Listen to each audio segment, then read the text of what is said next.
All right, how's everyone doing today?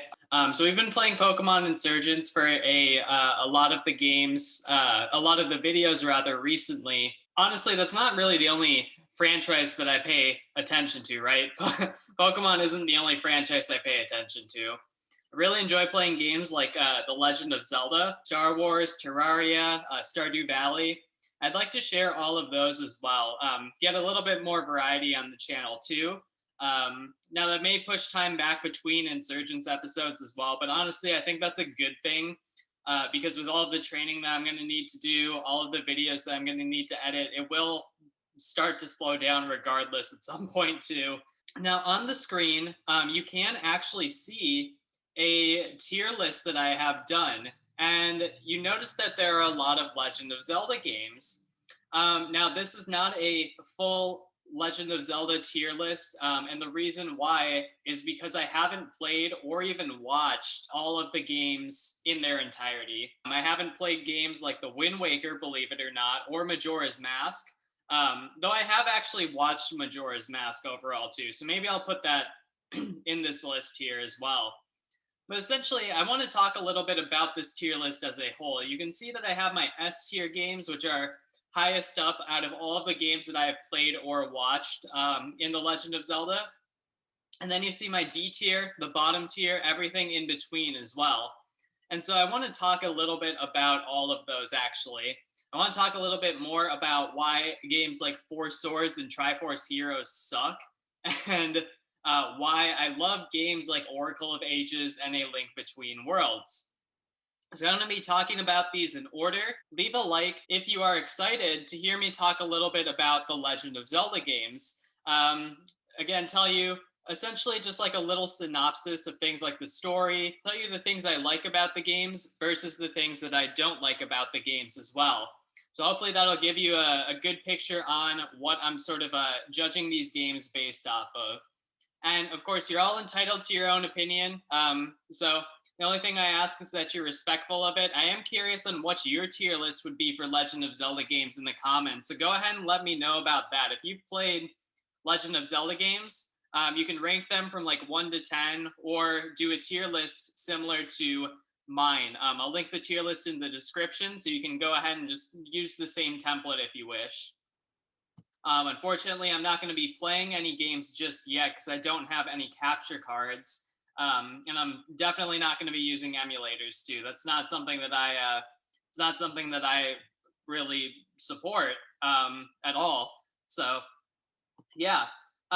Anyway, so let's go ahead and start off with my least favorite games. So probably my least favorite game out of every game that I have either watched or played. Honestly, I would say that's definitely Triforce Heroes. Now, don't get me wrong; it's kind of a neat concept, right? And you can actually kind of see in that D tier, Four Swords and Triforce Heroes. They're both games that essentially require you to be playing with other people to get the full experience out of them. Honestly, I think it's neat that they tried that. I don't think Legend of Zelda's really worked that well with it, that sort of a format. The reason being is that Legend of Zelda has primarily been more focused on things like exploration, combat, and story. All of the games in the Legend of Zelda series have sort of differed. They all have their defining elements to them, right? But usually it's one of those three. It's usually the story, the exploration, or the combat. And honestly, I've just found games like Four Swords and Triforce Heroes just don't have enough of those overall. Triforce Heroes has a really sort of silly story, in my opinion. And Four Swords, despite having a story, which happens to be a continuation of the Minish Cap, which I have actually never played or watched either. I would like to play it at some point. The story just isn't really there, right? Now I'm not gonna really talk too much about Triforce Heroes. Honestly, truth be told, I tried to watch Triforce Heroes and I couldn't. I tried to play it and I couldn't. It just doesn't appeal to me at all. Like regardless of how far into it I get. Now, in regards to Four Swords, essentially what happens, right, in the game, you go around essentially with your partner, however many people you're playing with, right? And you're essentially just going through these different realms, things like the forest, I believe a volcano, and I think the sea as well. Honestly, I can't even remember at this point. But the important thing is you're going around all of these different maps, and your goal is to essentially collect as many rupees as possible. And then at the end, once you have collected enough rupees or something, um, dude, it's been so long since I've played this game. Oh man. But once you go around and collect enough rupees, then you essentially get to ascend to the Palace of Winds, which is this palace in the sky, sort of like the final dungeon ish feel of Four Swords. You get to fight the boss, whose name is Vati. And he is essentially this dude from the Minish Cap, who is turned into this giant demon, who got sealed inside the Four Sword. But because Link pulled the Four Sword out, causing himself to split into four parts, Vati becomes unsealed, and therefore you have to try to stop him again. And so it's kind of neat, right? That game goes. It's all before Ganondorf actually existed in the Legend of Zelda timeline.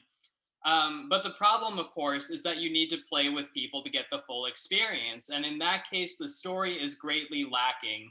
The reason why the story is greatly lacking is because if you don't play with multiple people, right, then you're restricted to just playing as yourself plus an NPC. So you only have two links in at a time on the screen, both of which you have to swap control of to get to essentially beat those different levels.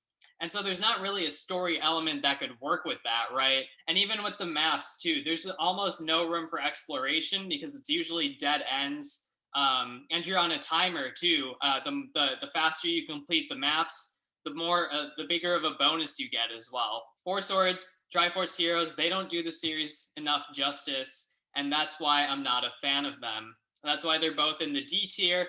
And I would definitely say that Four Swords is my second least favorite, with Triforce Heroes being my least favorite in the series. So now we move on to the C tier. C tier is essentially the games that I would say are not terrible, but I also don't really have any desire to replay them.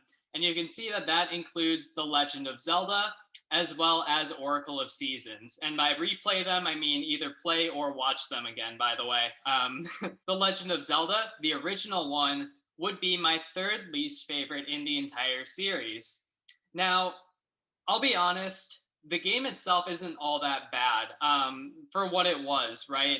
You're going back 35 years, and at the time, The Legend of Zelda was revolutionary, right?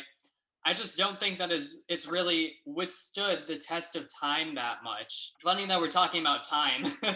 You see Ages and Ocarina of Time on there. Anyway, but yeah, The Legend of Zelda, right? The first Legend of Zelda game has a bigger exploration focus more than anything, right? There was no internet.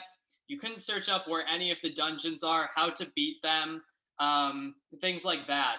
And so it was entirely up to you to explore the map, find where you needed to go, and complete everything however you needed to.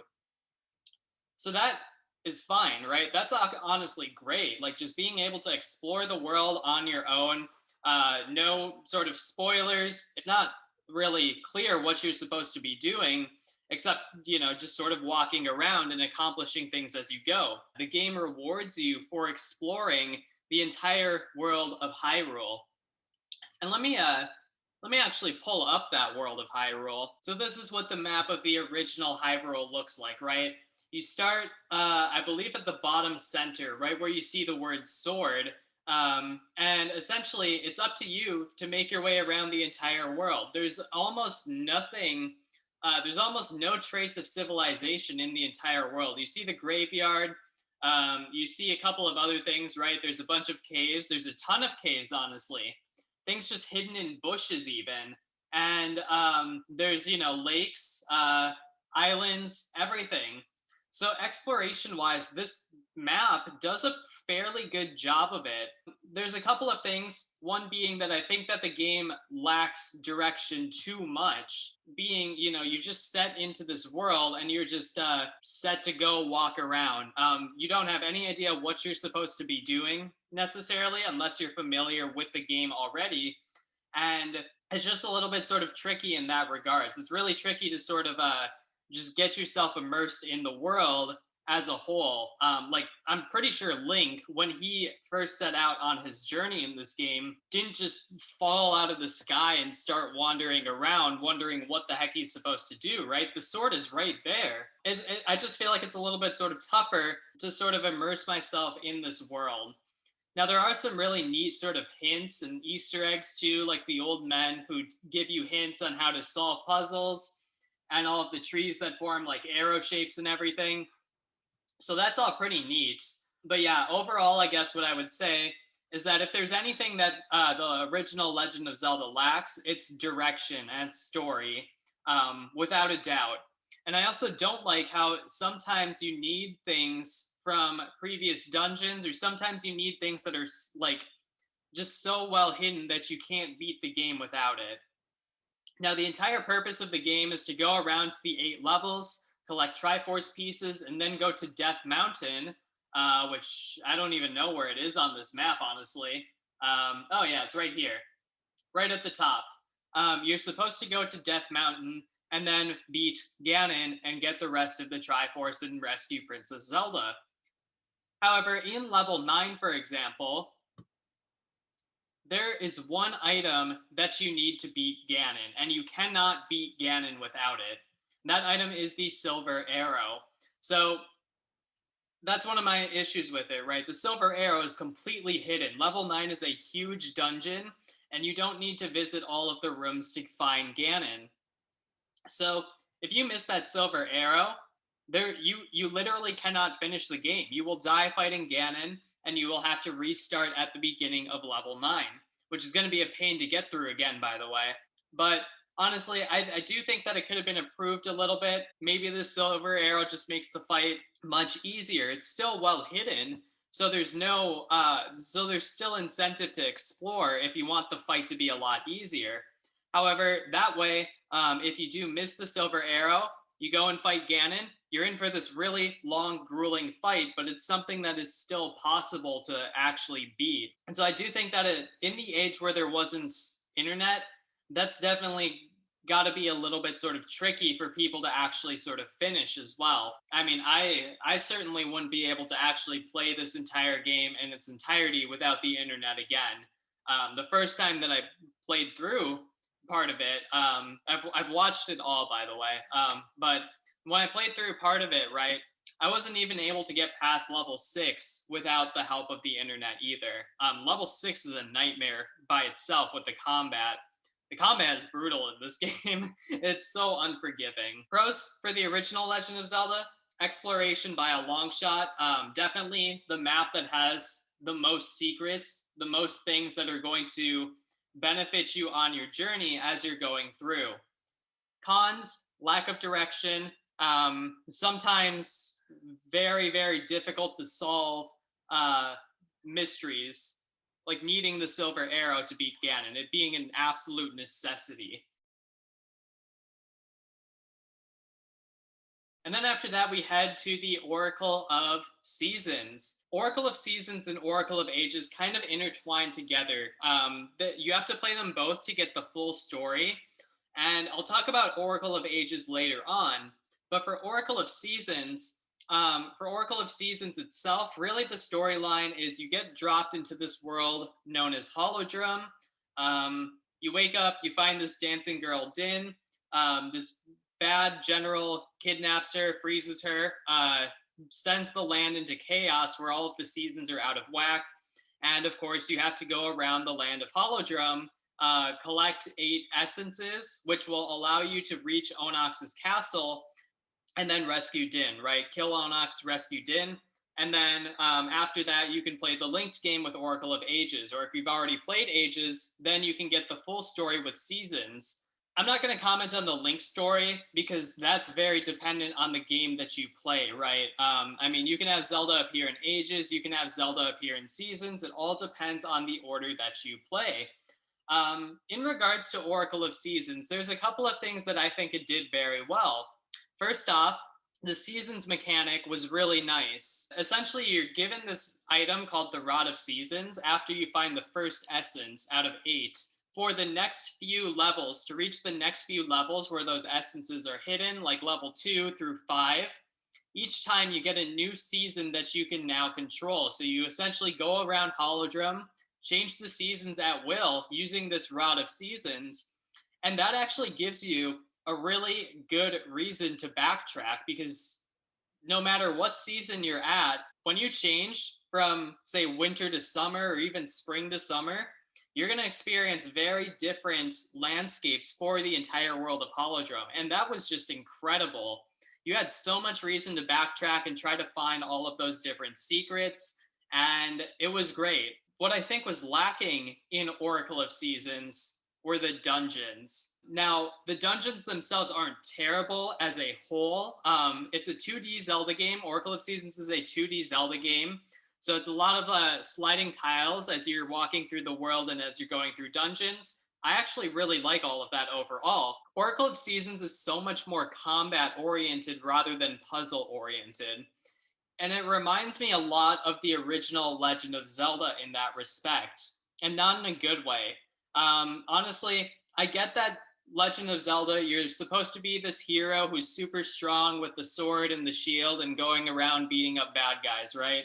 I just feel like it's a little bit overdone in Oracle of Seasons and in the original Legend of Zelda game. Going into a room and having the puzzle just be hacking and slashing and killing like 10 monsters and then a chest appears and you get an item or a small key.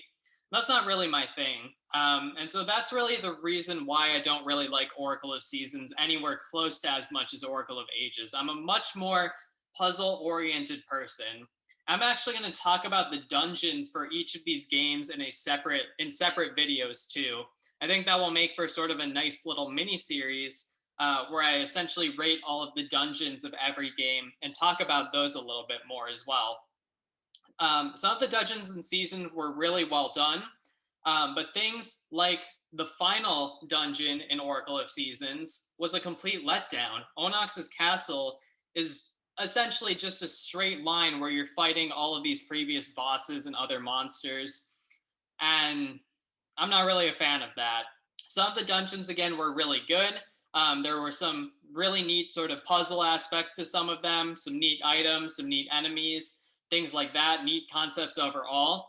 But the majority of the dungeons just kind of fell flat for me too. And when a Legend of Zelda game does that, honestly, I can't really see myself replaying it that much in the future. So with that, we've covered the first two tiers of the list, D tier and C tier, the games that are so terrible that I never want to touch them again, and the games that are not terrible, but honestly, I don't have any desire to ever replay or rewatch them in the future, or at least not anytime soon.